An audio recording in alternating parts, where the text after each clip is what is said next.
What is up, everybody? Welcome back to Dakar Desert Rally. And well, as y'all know, today's actually an update day for the game here, which I would say is going to make many players happy. We, for one, have the 1.007.137 patch, which will bring us some updated fixes and stuff like that.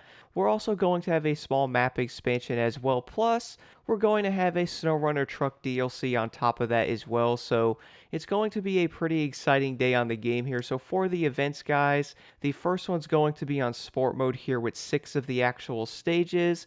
It's obviously going to be called the SnowRunner Rally right here. So after I actually downloaded the map expansion, I was having some issues getting this to show up.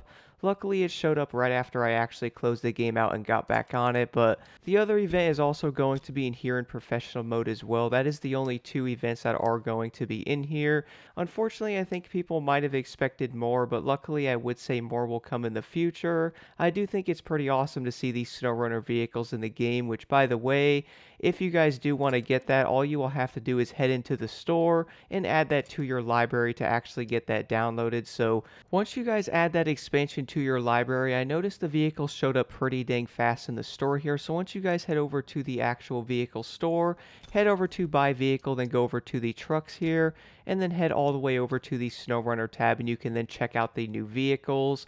We have the Tuz 420, the Tuz 108, the Tuz 16, the Zix 605R. I'm honestly probably butchering the names of these vehicles. Then we have the Yar 87, which I do remember driving all of these vehicles on SnowRunner. That game honestly was awesome, but that's all you guys will have to do for these. You can then buy all of them and add them into your collection of vehicles here. So at least getting the vehicles is easy. I actually thought originally to get these unlocked it would be like part of the patch, but it is going to be a separate download in the store, so do keep that in mind. I honestly cannot wait to see how these are going to drive, but I also have a feeling they're probably going to be pretty slow, because let's be honest, why are you going to do 70 miles an hour in a tank? But now, besides all that, guys, I will now jump into some of the new features and or general fixes in the game as well with the 1.007 patch. I do want to mention, by the way, we'll have a link to the Saber Interactive website if you guys do want to take a closer look at this. And one thing I also do want to mention, by the way, guys, let me know in the comments below if your game is crashing a lot more often after this update. I may end up making another video in the coming days here talking about this if it does persist. I have been noticing on PS5 that the game has crashed way too many times after the 1.007 update. But now jumping right into the new features, now starting off with the first one. So it's going to be the steering wheel wizard, an easy step-by-step solution for players to configure their connected steering wheels. I know a lot of people have been having issues with these steering wheels on this game, so at least they are taking a closer look at getting that fixed a lot faster. The next one, guys, a camera FOV lets you configure your FOV for the cockpit, dashboard, hood, and front cameras. I actually really like that. That's going to be pretty awesome. Adding a handling style to allow players to activate a more challenging experience under the gameplay options. I also would be pretty interested to see how that's going to do. Then we have the steering wheel angle can now be set up to a 2520 degree if supported by the steering wheel hardware. So I honestly really don't know what that means because I do not have a steering wheel at the moment, but I cannot wait to try one out in the future with these games though. And then the last new feature, the cockpit camera now simulates the wheel rotation of an actual steering wheel when a player is using a steering wheel hardware, so at least they're going to be adding some cool little features like that. They're also going to be adding additional steering wheels to be supported with the game as well. Again, guys, I will have the link for you guys to check that out in the description below. And now moving over to all the general fixes on the game here, jumping into the first one. Added more classes of AI vehicles during the professional and simulation modes to make them feel more realistic. I was seeing this being talked about a lot on Reddit and different platforms and stuff of people wondering why the game felt empty. At least it's not going to feel like that now. Now the next one, for professional and simulation game modes, all vehicles will now be included in the ranking to make these modes feel more realistic. I also think that's going to be a pretty awesome feature as well. The next one, removed auto driving in the DSS when playing in professional and simulation game modes.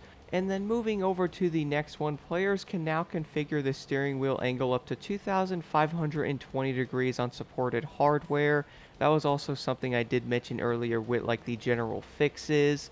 And then in simulation mode with bikes and or quads, when the player doesn't have a co-pilot, the odometer will only be adjusted automatically on waypoints. So it's like the little things people are going to look for to be fixed on the game here. Then we're going to have in simulation mode, the waypoint radius opening distances were adjusted to increase the sim navigation experience. So again, another thing that I think people are looking for. And then we will have reduced repetition from the navigator AI when they speak, which I would say was a pretty big complaint before. I really feel like the navigator had no idea what was actually going on. Then we're going to have adjusted wheels life to flat tires occur more realistically. I would say that's going to be a pretty nice feature, and I'm sure people were definitely experiencing issues with this. And then finally, guys, we're going to have an added button to refresh the leaderboard information. So I would say a lot of the issues we were seeing on the game here is definitely going to be insanely helpful and really help push Dakar Desert Rally into the right direction. I also do think it's pretty awesome to see these SnowRunner vehicles added into the game as well, but I do think a lot of players are probably waiting for like a proper vehicle DLC, at least adding some of the vehicles into the game that we still cannot use to this day. I'm sure a lot of people are driving around in some of these events going, wait a minute, I can actually use that vehicle because it's not even in the game at the moment. So I'm really hoping those do show up later on in like events and all that stuff because I'm sure people have been waiting for them. I would say, guys, the game is going in the right direction, but I think the next DLC, which if I had to guess, if they do follow like the actual way they have been doing the DLCs, I would say it's going to be at the end of March, and hopefully that's going to have some pretty cool stuff in it as well, like some new vehicles. I would also guess a lot of people have been waiting for like the season pass stuff as well, which obviously did get pushed back a bit because of the issues the game had in the beginning. Hopefully all that stuff is going to be situated, and Dakar Desert Rally is only going to improve from here.